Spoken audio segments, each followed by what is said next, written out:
아베 총리의 내정 간섭 망발 규탄 및 사과 요구 기자회견을 진행하도록 하겠습니다.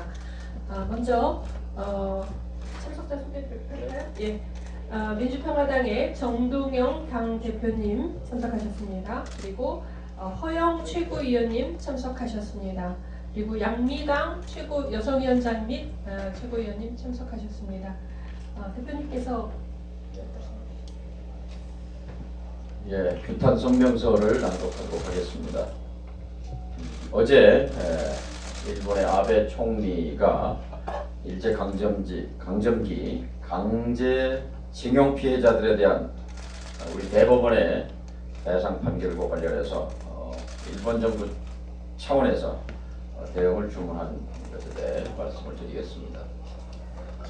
지난해 12월 20일 독도 북동쪽 200km 밖 공해상에서 북한 어선에 대한 구조 작업을 벌이던 한국 광개토 대왕함이 일본 해상자위대 소속 항공 초계기를 향해서 공격용 레이더를 조준했다고 주장하고 있습니다. 설령 이것이 사실이라 하더라도 초근접 비행으로 우리 군함에 위협을 가한 일본 초계기에 대한 당연한 방어 조처로서 우리 군함이 미사일을 발사하지 않은 것을 다행으로 자위해야 할 것입니다. 만약 또다시 일본 자위대 초계기가 근접 비행으로 우리 군함을 위협할 경우에 우리 군은 즉각 강력 대응해서 다시는 우리 군을 시험하지 못하도록 해야 합니다.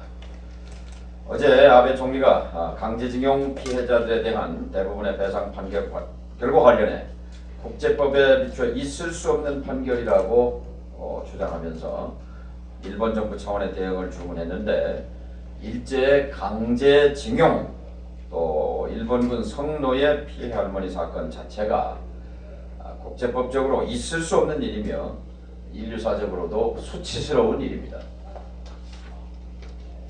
한국의 사법부는 강제징용 배상자인 일본 신일철 주금이 포스코와 합작으로 설립한 PNR에 대해 강제 집행을 즉각 실시하고 미쓰비시 관련 피해자들이 강제 집행을 신청하면 즉시 수용해서 강제징용 피해자들의 한을 풀어드려야 합니다.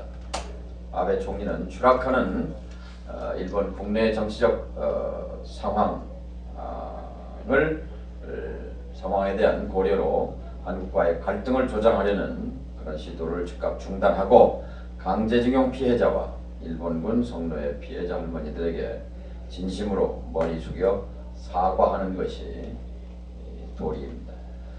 민주평화당은 대한민국 사법부의 결정에 대해서 아베 총리가 내정 간섭을 하며 일본 정부 차원의 대응을 주장하는 일본 측에 대해 강력히 규탄합니다. 이번 주 수요일 일본 대사관을 방문해서 항의 집회를 열고 항의 서한을 전달할 것입니다. 수요 집회에 함께 참여할 것입니다. 서울중앙지검 사법농단 수사팀은 강제징용 피해자 재판을 두고 양승태 대법원장의 사법부가 박근혜 정부와 뒷거래를 했다는 재판 거래를 했다는 의혹과 관련해서 구속된 임종헌 법원행정처처장의 몸통을 찾아서 처벌해야 합니다. 3.1혁명 그리고 건국 100주년을 맞이해서 한일 관계가 과거를 청산하고 새로운 우호 관계로 전진하기 위해서는 먼저 일본 정부의 공식적이고 진심 어린 사과와 반성이 기초가 되어야 합니다. 민주평화당은 대한민국 정부가 3.1혁명과 건국 100년을 맞아 아베 총리의 망언에 대해 주권국으로서 강력한 자세를 취할 것을 주문하며 동시에 올해 민주평화당이 마지막 문화 독립군이 돼서 일제 잔재를 청산하는 데 앞장설 것임을 선언합니다. 감사합니다.